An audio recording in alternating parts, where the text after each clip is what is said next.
Mary Catherine Walsh sat on her old wooden trunk and watched the dust cloud get smaller and smaller until it was gone. Her brother-in-law's wagon had disappeared into the empty land, taking with it her last hope of reaching Oregon Territory. The baby inside her belly kicked hard, as if it knew something was wrong. She pressed both hands against her stomach and tried not to cry. 3 days ago, her husband Peter had been alive, even though the fever was making him weak. 3 days ago, she still believed they would make it to their new farm in Oregon. 3 days ago, she had not been alone in the world. Now Peter was buried in a shallow grave somewhere back on the trail. His brother William had dumped her at the gates of Fort Laramie like a sack of flour he no longer wanted to carry. Her labor pains had started that morning. William's face had gone white with fear. "I can't wait around for you to have that baby," he had said, not looking at her. "Winter's coming, and I gotta get to California before the snow blocks the mountain passes. You'll be fine here. The Army will help you." But the Army was not helping her. Captain Hayes, the fort commander, had been polite but firm. "Ma'am, this is a military post. We don't have facilities for women, especially not women about to give birth. The nearest town is Cheyenne, about 40 miles south. Maybe someone there can help you." Mary Catherine had begged him to find someone willing to take her to Cheyenne, but no one wanted to travel with a pregnant woman who might give birth on the trail. The traders said it was bad luck. The wagon drivers said it was too dangerous. Even the other women at the fort, the few wives of officers, looked at her with pity but offered no real help. So here she sat, as the October sun began to sink toward the western mountains with nowhere to go and no money to pay for help even if she could find it. Her trunk held everything she owned in the world: 2 dresses, Peter's Bible, a few cooking pots, and the baby clothes she had been sewing during the long journey west. Another pain grabbed her belly, stronger than the ones that morning. She doubled over and bit her lip to keep from crying out. The baby was coming, whether she was ready or not, whether she had a safe place to give birth or not. People walked past her in the fort's dusty courtyard. Soldiers going about their duties, traders loading their wagons, women hanging laundry. Most of them glanced at her and then looked away quickly, as if her problems might be catching. A few whispered to each other as they passed, but no one stopped to help. The wind was getting cold. Mary Catherine pulled her thin shawl tighter around her shoulders and wished she had Peter's thick coat. But that was buried with him. Everything, warm and useful, had gone into the ground with her husband, leaving her with almost nothing to face the approaching winter. She thought about the cabin they had planned to build in Oregon. Peter had described it so many times during their journey that she could see it clearly in her mind. A little house with a stone fireplace and windows that looked out over their own land. A garden where she would grow vegetables. A barn for the cow they would buy. Safe place to raise their child. Now that dream seemed as far away as the moon. She was 22 years old, about to become a mother, and she had no idea how she would survive the next few days, let alone build any kind of life for herself and her baby. As darkness began to fall over the fort, Mary Catherine noticed a man watching her from across the courtyard. He was tall and lean, with a thick beard and clothes that looked like they had seen many hard miles.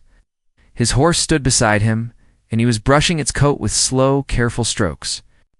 Every few minutes, his eyes would move from his horse to her, then back to his horse again. She had heard some of the soldiers talking about the Army scouts who lived near the fort. They were men who spent weeks or months alone in the wilderness, tracking hostile Indian tribes and finding safe routes for supply wagons. The soldiers spoke of them with respect mixed with uneasiness, as if the scouts were only half civilized themselves after so much time in the wild country. This man looked like he might be one of those scouts. There was something about the way he moved, the way he watched everything around him, that suggested someone used to danger and solitude. His face was weathered by sun and wind, and his eyes were the pale blue of winter sky. Another contraction hit Mary Catherine, and this time she could not hold back a small gasp of pain. The sound carried across the quiet courtyard, and she saw the scout's head turn sharply toward her. For a moment, their eyes met across the distance. His expression was unreadable, neither kind nor cruel, just watching. Then he turned back to his horse, and Mary Catherine thought he would ignore her like everyone else had. But a few minutes later she saw him walking toward her, leading his horse by the reins. His boots made soft sounds in the dust, and she noticed that he moved very quietly for such a tall man. He stopped a few feet away from her trunk and stood there for a moment, as if trying to decide what to say. Up close she could see that his clothes were well made but worn, and that he carried a rifle with the ease of someone who knew how to use it. There were lines around his eyes that spoke of years spent squinting into long distances, and his hands were rough with calluses. "Ma'am," he said finally. His voice was deep and rough, like he did not use it very often. "You can't stay here, Mary." Catherine looked up at him, trying to read his face in the growing darkness. "I know that, sir, but I have nowhere else to go." He was quiet for a long moment, and she could see him having some kind of argument with himself. His jaw was tight, and his pale eyes kept moving from her face to her swollen belly and back again. "Winter's coming hard," he said at last. "You'll be dead by morning if that baby decides to come tonight." Mary Catherine felt tears start to burn her eyes, but she kept her voice steady. "My husband died 3 days ago. His brother brought me here and left me. I don't have money for passage anywhere, and no one will take me to the nearest town." Scout stared at her for another long moment. Then he made a sound that might have been a curse or a sigh. "My cabin's got space," he said, not looking at her directly. "You can stay until the baby comes and you figure out what's next. But don't expect comfort and don't expect conversation." Hope flared in Mary Catherine's chest like a struck match. "Sir, I would be so grateful. I can work to pay you back. I can cook and clean, and we'll talk about that later." He cut her off. "Right now, we need to get you somewhere warm before you have that baby right here in the dirt." He helped her stand up from the trunk, and she was surprised by how gentle his rough hands could be. When she swayed a little from dizziness, he steadied her without comment. Then he lifted her trunk as if it weighed nothing and tied it to his horse. "Name's Jake Morrison," he said, as he helped her up onto the horse's back, "and I'm probably going to regret this." Mary Catherine settled herself as carefully as she could and looked down at the man who might have just saved her life. "I'm Mary Catherine Walsh," she said, "and I promise you won't regret it." Jake Morrison made another sound that might have been laughter, but there was no humor in it. "We'll see about that," he said, and began leading his horse away from the fort and into the dark prairie night. The ride to Jake Morrison's cabin took 20 minutes through the dark prairie. Mary Catherine held onto the horse's mane and tried not to think about the pain in her back that was getting worse with each step the animal took. Jake walked beside the horse, one hand on the reins, moving through the darkness like he could see as well in the night as he could in daylight. The moon was only a thin slice in the sky, but somehow Jake found his way across the empty grassland without trouble. Mary Catherine could hear coyotes howling somewhere in the distance, and the sound made her shiver. She had never been so far from other people in her life. Back in Ohio, where she had grown up, there were always neighbors close by in towns. Just a few miles away, out here, it felt like she and Jake were the only two people left in the world. "How do you find your way in the dark?" she asked, trying to take her mind off the pain. "Practice," Jake said without looking at her. "Spent enough nights out here to know every rock and rabbit hole for miles around."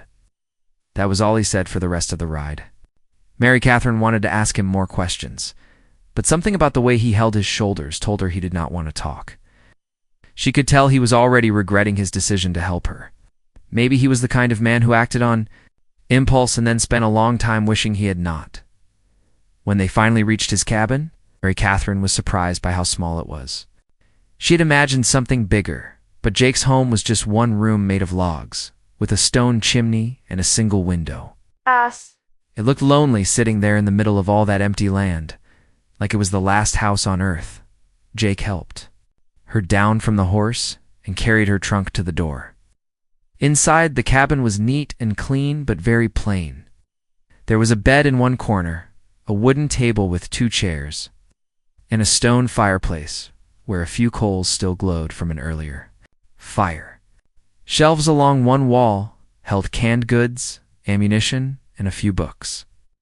Everything was arranged with military precision, as if Jake had learned to keep his possessions organized during his years as a soldier. "You can have the bed," Jake said. Not looking at her, "I'll sleep on the floor."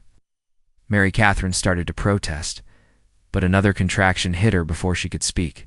This one was stronger than the others, and she had to grab the back of a chair to keep from falling. Jake saw her face go white, and his expression changed from annoyed to worried.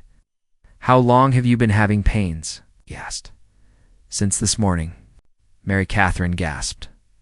"But they're getting worse." Jake muttered something under his breath that sounded like a curse. He had spent years in the army and knew a little about treating wounds and sickness, but he had never helped deliver a baby. The thought of it made him want to ride back to the fort and dump Mary Catherine on Captain Hayes's doorstep, pregnant woman or not, but he could see that she was scared. And despite his efforts to stay cold and distant, something about her fear touched a part of him he thought he had buried years ago. She was trying to be brave, but her hands were shaking. Her eyes kept darting around the cabin like she was looking for an escape route that did not exist. "Sit down," he said, more gently than he had spoken before. "I'll get the fire going and make some coffee." Mary Catherine sank into one of the wooden chairs and watched Jake work. He moved around the cabin with quiet efficiency, adding wood to the fire and setting a pot of water to boil. His hands were steady and sure as he worked, and she found herself feeling a little safer just watching him. "Why did you help me?" she asked, when he paused in his work. Jake was quiet for a long moment, staring into the growing flames in the fireplace. "Don't know," he said finally. "Seemed like the right thing to do." But Mary Catherine could tell there was more to it than that. She could see something in his face when he thought she was not looking, a sadness that went deeper than simple loneliness. This was a man who had lost something important, something that had changed him in ways he was still trying to understand. "Have you lived here long?" she asked. 5 years, Jake said. "Since I left the army, do you ever get lonely?" Jake's jaw tightened, and Mary Catherine knew she had asked the wrong question. "I like being alone," he said sharply. "People just cause trouble." But even as he said it, she could tell he did not entirely believe it. If he really wanted to be alone, he would not have brought her here. He would have left her at the fort and ridden away without looking back. Jake made coffee and gave her a cup, along with some bread and dried meat from his supplies. The food was plain but filling, and Mary Catherine realized she had not eaten anything since morning. As she ate, she watched Jake move around the cabin, preparing a place for her to sleep and trying to make her comfortable without really talking to her. "I had a wife once," he said suddenly, his back turned to her as he arranged blankets on the bed. "She died 5 years ago. Her and our baby both." Mary Catherine set down her coffee cup and looked at him. Now she understood the sadness in his eyes and why he had chosen to live alone in this empty place. "I'm sorry," she said softly. Jake shrugged, but she could see the tension in his shoulders. "Not so long that it doesn't still hurt," Mary Catherine said. Jake turned around and looked at her then, really looked at her, for the first time since they had met. "No," he said quietly. "It's not so long as that." They sat in silence for a while, listening to the fire crackle and the wind blow across the prairie outside. Mary Catherine felt another contraction building, but this time it did not seem quite as frightening. She was not alone anymore, and even though Jake Morrison was a stranger, who clearly did not want to get involved in her problems, he was here. He had given her shelter when no one else would, and that meant something. "The baby's coming soon," she said, when the pain passed. Jake nodded grimly. "I figured as much. I'll do what I can to help, but I don't know much about birthing babies." "Neither do I," Mary Catherine admitted. "This is my first." Jake looked at her with something that might have been respect. "You're braver than you know," he said. Most women would be screaming by now. Mary Catherine managed a small smile. "The night's still young." Despite himself, Jake's mouth twitched in what might have been the beginning of a smile. "Try to get some rest," he said. "You're going to need your strength." As Mary Catherine settled onto the bed, she watched Jake arrange his blankets on the floor near the fireplace. He was a good man, she realized, even though he tried hard to hide it. Life had hurt him badly, but it had not made him cruel. She closed her eyes and tried to rest, knowing that by morning, everything would be different. Mary Catherine woke up to the sound of wind howling around the cabin. The fire had burned low during the night, and she could see Jake already awake, adding wood to the flames. Outside, snow was falling hard against the single window, and the world had turned white while she slept. "Storm came in faster than I expected," Jake said without turning around. "Good thing we got you here when we did." Mary Catherine tried to sit up, but a sharp pain shot through her belly that made her gasp. The contractions were coming closer. Together now, and each one felt like a giant hand squeezing her insides. She knew from talking to other women back in Ohio that this meant the baby would come soon. "Jake," she said, trying to keep her voice steady. "I think it's time." Jake's shoulders went stiff. He had delivered foals and calves on farms when he was younger, but a human baby was different. More could go wrong. More ways for someone to die. He turned around and saw the fear in Mary Catherine's eyes, and despite all his efforts to stay distant, he felt something protective stir in his chest. "All right," he said, rolling up his sleeves. "Tell me what you need me to do." For the next few hours, Jake Morrison discovered that helping bring a baby into the world was harder than anything he had ever done in the Army. Mary Catherine tried to be quiet and brave, but the pain was getting worse. Sometimes she could not hold back her cries. Jake did his best to help her, bringing her water and cool cloths for her forehead, but mostly he felt useless. "Talk to me," Mary Catherine gasped during a break between contractions. "Tell me about your wife." Jake's face went dark. "That's not something I talk about." "Please," Mary Catherine said. "I need something to think about besides the pain." Jake was quiet for so long that Mary Catherine thought he would not answer. Then, staring into the fire, he began to speak in a voice so low she had to strain to hear him. "Her name was Helen," he said. "We said she was a school teacher in Fort Collins. Prettiest woman I ever saw, and smart too. Could read books in 3 different languages. I never could figure out why she agreed to marry a rough soldier like me." Mary Catherine saw his hands clench into fists. "What happened to her?" "Cholera." "Outbreak," Jake said. "Came through the fort like wildfire. Helen was 6 months along with our baby when she caught it. I tried to get her to a doctor, but there wasn't much anyone could do. She died in 3 days. The baby died with her." Mary Catherine reached out and touched his arm. "I'm sorry." Jake pulled away from her touch like it burned him. "After that, I couldn't stand being around people anymore. Every woman I saw reminded me of Helen. Every baby's cry made me think of the child I lost. So I became a scout and spent my time alone in the wilderness where I didn't have to think about it." Another contraction hit Mary Catherine, stronger than any before, and she cried out despite trying to stay quiet. Jake saw the fear in her eyes and felt his own fear rise up to meet it. What if something went wrong? What if he lost another woman and baby because he did not know how to help them? "I can't do this," Mary Catherine whispered when the pain passed. "I'm scared, Jake. What if something happens to the baby? What if I die and leave my child alone?" "In the world?" Jake looked at her lying there, young and frightened and far from anyone who cared about her. She was trying to be brave, but he could see how scared she was. Something inside him broke open then, all the walls he had built around, his heart cracking like ice in spring. "Hey," he said, and his voice was gentler than it had been since she met him. "Look at me." Mary Catherine turned her head and met his pale blue eyes. "You're not going to die," Jake said firmly. "And neither is your baby. I won't let that happen. Do you hear me?" Mary Catherine nodded, holding onto his words like a rope. "Thrown to a drowning person." "Tell me about your husband," Jake said. "What was he like?" "Peter was kind," Mary Catherine said, grateful for the distraction.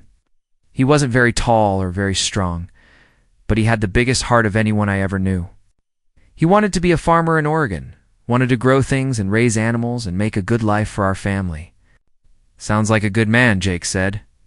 He used to read to me from the Bible every night, and he would sing songs while he worked. Not very well, but it made me happy to hear him."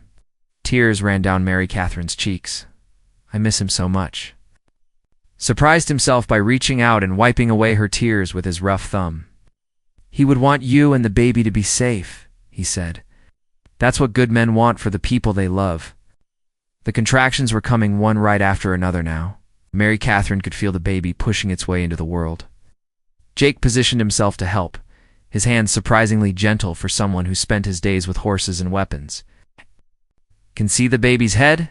he said, wonder creeping into his voice despite his fear. "Just a little more? Mary Catherine, you're doing fine."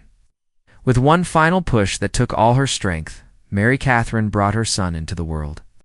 Jake caught the tiny, slippery baby in his big hands and stared down at the small face with amazement. The baby took a breath and let out a strong cry that filled the cabin. "Is he all right?" Mary Catherine asked, exhausted but desperate to know. Jake wrapped the baby in a clean blanket and placed him gently in his mother's arms. "He's perfect," he said, and his voice was thick with emotion he had not expected to feel.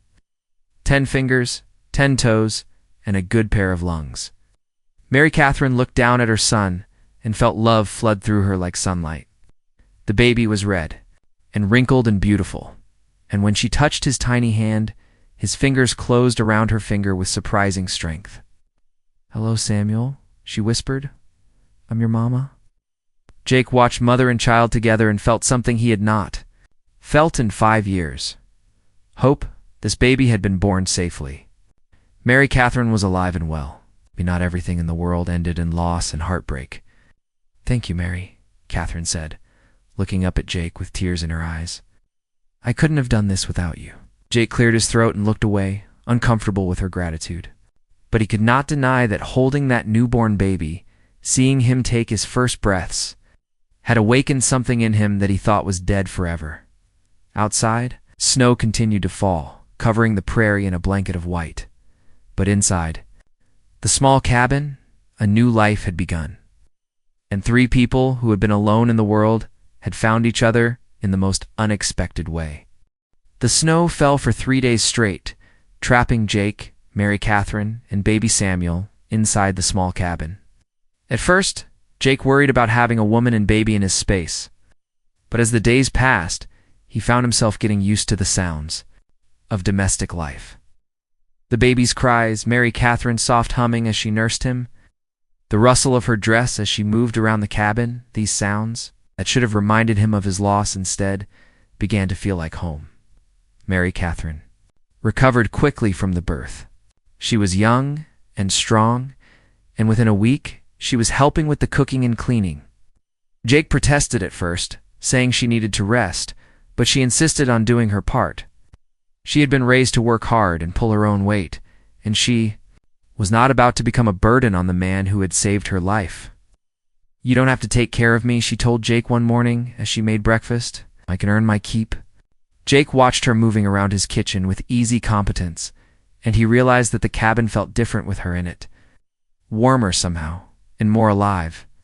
She had rearranged his shelves to make room for baby things, and she had sewn curtains for the window from fabric in her trunk. Small changes, but they made the place feel less like a hideout and more like a home. Baby Samuel was growing fast and strong. Jake found himself fascinated by the tiny boy, amazed by how quickly he changed. From day to day, when Samuel cried in the middle of the night, Jake would sometimes get up before Mary Catherine could, walking the floor with the baby until he settled down. He told himself he was just being helpful, but the truth was that holding the warm, trusting weight of the child in his arms filled a hole in his heart he had not even known was there. "He likes you," Mary Catherine said one evening, watching Jake hold Samuel while she prepared dinner. "He stops crying faster for you than he does for me sometimes." Jake looked down at the baby who was staring up at him with dark eyes that seemed too wise for such a young face. "He's a good boy," Jake said gruffly. "Doesn't fuss much. Peter would have loved him," Mary Catherine said softly. "He was so excited about being a father. He used to talk to my belly every night, telling the baby about all the things they would do together." Jake felt a familiar tightness in his chest at the mention of Mary Catherine's dead husband. He'd been trying not to think about the fact that she was another man's wife, that the baby in his arms was another man's son. But hearing the love in her voice when she talked about Peter made him feel like an intruder in their story.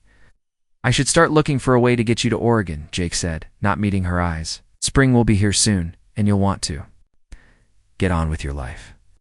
Mary Catherine stopped stirring the pot and looked at him. Is that what you want? For me to leave?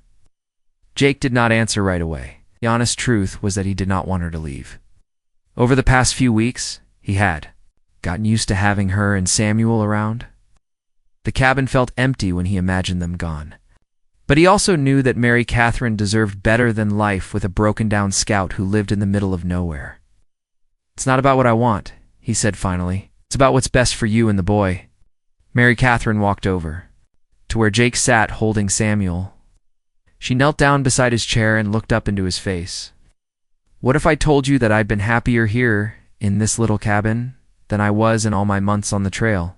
What if I said that I feel safer with you than I ever did with my husband's family? Jake stared at her, not sure what to say. Oh, you don't know what you're talking about.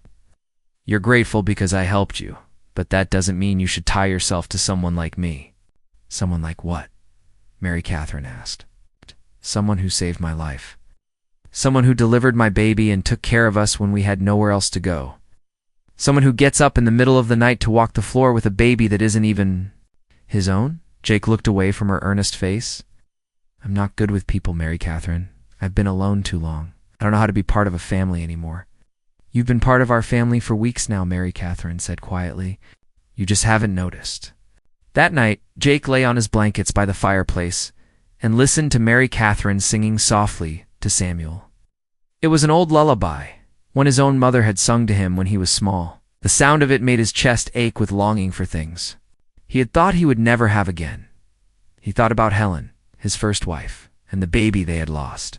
For 5 years, he had carried their memory like a weight on his shoulders, using his grief as a reason to avoid getting close to anyone else.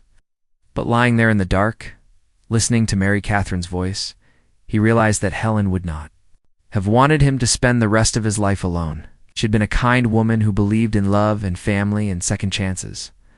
The next morning, Jake made a decision. He rode to the fort and returned with lumber and nails. When Mary Catherine asked what he was doing, he told her he was adding another room to the cabin. Why? She asked, watching him measure and cut boards. A baby needs his own space, Jake said, not looking at her. And if you're going to stay here, you'll need privacy. Mary Catherine felt her heart leap. Are you asking me to stay? Jake stopped his work and looked at her. I'm asking if you want to stay, if you want to make a life here with me, even though I'm not much of a catch. I can't promise you an easy life, Mary Catherine. I'm set in my ways, and I'm not good with words. But I can promise to take care of you and Samuel the best I know how. Mary Catherine walked over to where Jake stood holding his hammer, reached up and touched his bearded cheek with her small hand. I don't need easy, Jake. I just need you. Jake closed his eyes and leaned into her touch. I don't want to lose you, he said quietly. I can't go through that again. You won't lose me. Mary Catherine said firmly. We're stronger together than we are apart, the three of us. Jake opened his eyes and looked down at her. For the first time in 5 years, he allowed himself to believe that maybe, just maybe, he deserved a second chance at happiness. That evening, as they sat around the fire with Samuel sleeping in Mary Catherine's arms, Jake made another decision. He would ask Mary Catherine to marry him properly this time. Not just because she needed protection, or because he needed companionship, but because somewhere along the way, he had fallen in love with her and the baby she had brought into his life. The lonely cabin in the middle of the prairie was becoming a home again, filled with the sounds of family and the promise of a future that neither Jake nor Mary Catherine had dared to imagine. Just a few weeks before, spring came early to the Wyoming territory that year. The snow melted quickly, turning the prairie into a sea of green grass dotted with wildflowers. Baby Samuel was 3 months old now, chubby and healthy, with Jake's pale blue eyes and Mary Catherine's dark hair.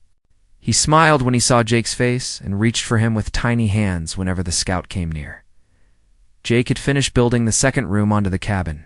Mary Catherine had made it into a proper nursery for Samuel. She had sewn a quilt.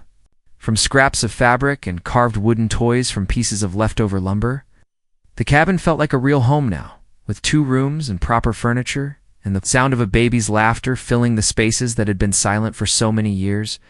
But with spring came visitors and decisions that could not be put off any longer. Captain Hayes rode out from the fort one bright April morning with news that a wagon train was forming to head west to Oregon Territory. There would be families on this train, he told Mary Catherine, women with children who could help her on the journey. It would be her chance to reach the land that she and her husband had dreamed of settling.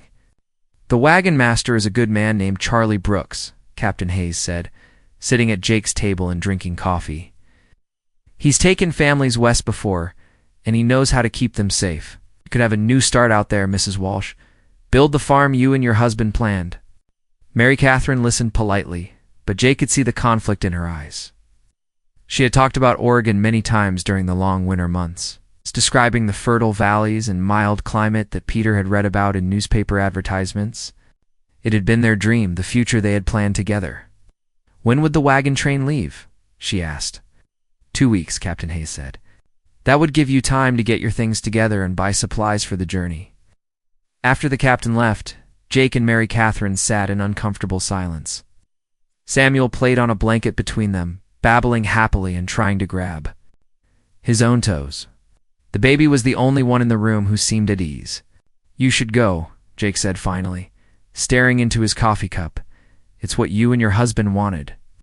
Samuel deserves to grow up somewhere with other children, schools, churches, all the things a proper town can offer. Mary Catherine looked at Jake's face and saw the pain he was trying to hide. Is that what you want? For me to go? Jake stood up and walked to the window, looking out at the prairie that stretched endlessly in all directions. What I want doesn't matter. I'm a selfish man, Mary Catherine. I've gotten used to having you and Samuel here, but that doesn't mean it's what's best for you. Don't I get to decide what's best for me? Mary Catherine asked quietly. Jake turned around and looked at her. You're 22 years old. You should have a husband who can give you a real home in a real town, not some broken-down scout living in the middle of nowhere. Mary Catherine stood up and walked over to him. What if I told you that I love this place? What if I said that I love the wide open spaces, and the quiet mornings, and the way the stars look at night, when there are no city lights to dim them? Jake's jaw tightened. That's not enough to build a life on.